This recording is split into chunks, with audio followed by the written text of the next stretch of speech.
Hello students, अभी आप लोग क्लास 10th के लिए प्रश्नावली 4.1 का मैथमेटिक्स पढ़ रहे हैं, जो आपको बीजगणित का एक पार्ट है द्विघात समीकरण, जिसके अंतर्गत आपको 2 का तीसरा क्वेश्चन देख रहे हैं एनसीईआरटी का। तीसरा क्वेश्चन है कि सबसे पहले देखिए, यहाँ पर स्टूडेंट को एक परेशानी होती है कि जब भी शब्द वाले क्वेश्चन को समीकरण में बदलना होता है तो वहाँ पर मानने में दिक्कत होता है।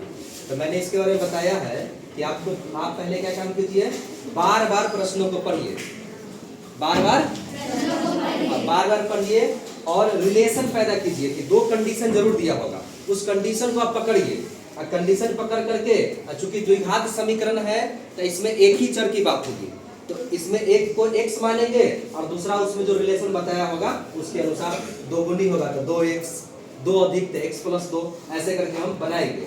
y इसमें नहीं मानेंगे, 2 चर की बात इसमें नहीं, एक ही चर की बात होती है द्विघात समीकरण में, इसलिए हम एक ही चर की बात कर रहे हैं।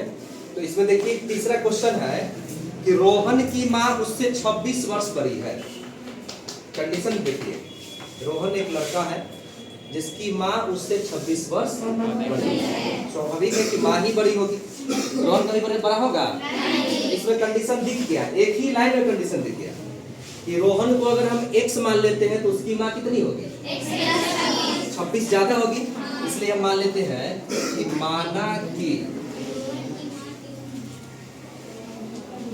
और एक और बात जान लीजिए, जब आयु की बात होगी तो हर हमेशा हम वर्तमान आयु मानेंगे। क्या मानेंगे?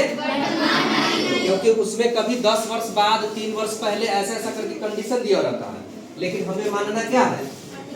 वर्तमान आयु ही मानना है। तो माना कि रोहन की वर्तमान आयु, किसकी वर्तमान आयु?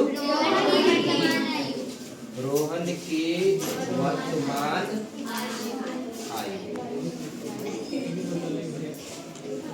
आयु x वर्ष। क्या लिखेंगे? x वर्ष। यहाँ पर यूनिट जरूर लिखेंगे, केवल x लिख देंगे तो x का मतलब क्या? x लीटर की x किलोग्राम, ये सब लीटर में ना होगा। आयु को तो लीटर में नहीं लिखेंगे, आयु को किलोग्राम में नहीं लिखेंगे, आयु को लीटर में भी नहीं लिखेंगे, आयु को वर्ष में लिखेंगे। स्टैंडर्ड यूनिट उसका क्या?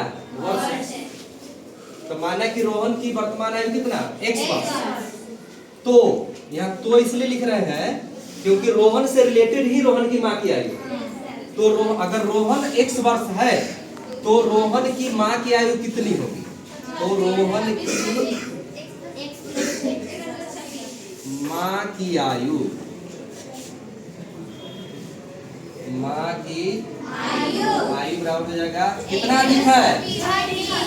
रोहन से 26 अधिक है, तो रोहन में कितना जोड़ देंगे? अगर 26 कम रहता तो क्या करते? 26 घटा देते ना। चलिए, अब कंडीशन, 2 कंडीशन होता है, दोनों कंडीशन आ गया।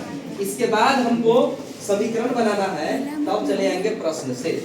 क्या करेंगे? अकॉर्डिंग टू क्वेश्चन, यानी क्वेश्चन में कह क्या रहा है, इतना तो बात हो गया। एक कंडीशन से मान लिया, दूसरा कंडीशन से समीकरण बनेगा। तो दूसरा कंडीशन क्या कहा? उनकी आयु का गुणनफल अब से 3 वर्ष पश्चात। अरे तो अब x है तो 3 वर्ष पश्चात मतलब बाद की पहले? बाद, आफ्टर ना। तो 3 जुटेगा कि घटेगा? जुटेगा। जैसे अभी अगर किसी की आयु 12 साल है तो 3 साल बाद कितना हो जाएगा? तो जुटा ना 3। तो अभी x है तो 3 साल बाद x + 3 होगा। तो रोहन बढ़ेगा तो रोहन की माँ भी बढ़ेगी, तो उतने बढ़ जाएगी, 3 उसमें भी नहीं बढ़ाएंगे। तो रोहन की माँ पहले से x + 26 रुपये है, तो 3 वर्ष यह ना बढ़ेगा। कहा कि अब से 3 वर्ष बाद उनके आयु का गुणनफल, तो यहाँ गुना कर दिए ना, इतना इंटू इतना, गुणनफल कितना हो जाएगा? 360। अब कंडीशन में बैठ गया, इसका सॉल्यूशन कर दीजिए, समीकरण आ जाएगा। इसको x + 3 रहने देते हैं और ये क्या हो जाएगा? x + 29 = 360।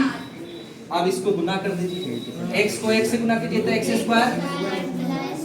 x को 29 से तो क्या हो जाएगा? 29x, फिर 3 को 1 से तो क्या होगा? 3x, और 3 को 29 से तो क्या हो जाएगा? 87। गुना कीजिएगा तो कितना हो जाएगा? बराबर 360। जो लोग इसका गुना नहीं समझते हैं समझ लीजिए कि x से दोनों पद को गुना करेंगे, हो जाएगा तो बचेगा तो 3 से फिर दोनों पद को करेंगे। तो x से दोनों पद को, तो x को x से किए तो x स्क्वायर हुआ, x को 29 से किए तो 29x हुआ, x का काम खत्म। अब क्या बच गया 3, तो 3 को फिर किससे किए x से, तो 3x हुआ, और 3 को किससे किए 29 से, 87 हो गया।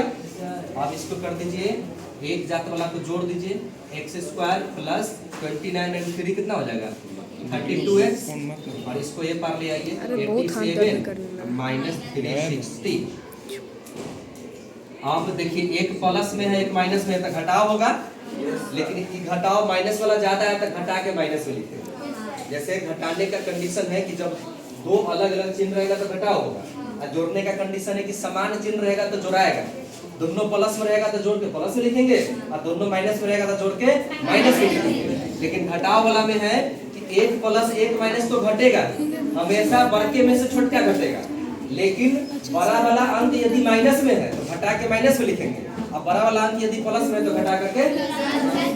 अभी घटाइए, पहले लिखिए x स्क्वायर प्लस 32x, अभी घटाइए तब 10 में से 7 जाएगा तो 3, ये बचेगा 5, यानी 15 में से 8 गया 7, कितना बच गया 2, ये माइनस में लिखाएगा ना, माइनस 273 इक्वल टू आ गया द्विघात समीकरण। इस चैप्टर में बस केवल आपको द्विघात समीकरण बना देना है, अगले चैप्टर में इसी को आगे सॉल्यूशन करके